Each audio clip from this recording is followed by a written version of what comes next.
titikman natin yung Diwata Paris na yan kung totoong masarap. Honest review to, walang halong filter.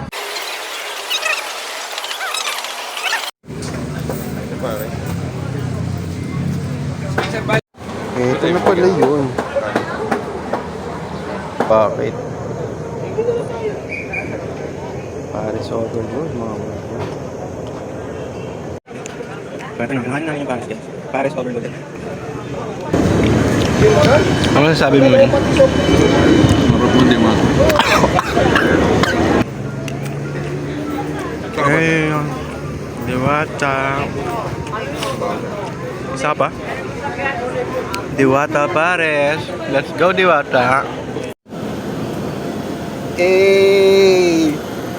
Diwata! Yun, what's up guys? Ayun, tapos na kami kumain ng Paris Overload ni Diwata!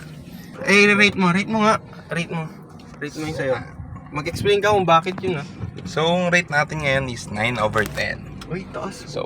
So bakit di kompleto? Kulang tayo ng isang point. So, ang nag-iisang kulang na lang si Diwata. Wala yung point person. Wala yung point person. So, para maging 10, para maging kompleto ang kasarapan ng Pares, siyempre kailangan nandun si Diwata! Kamusta yung lechon nila? Solid ng balat. Sarap no? Crispy? Crispy. Sarap mo, Diwata. Si Diwata yung masarap eh. So, Tapos yung lamang loob pala dun sa isaw. isaw. Buti hindi ko manain. Isaw siya. Hindi ko makain isaw. Sulit siya ano? Sulit Kasi unli sabaw, unli rice ka na, tapos may soft drinks ka pa. Sulit na siya. Pero sa lasa sa akin, ano lang siya, 7 to 8, ganun lang.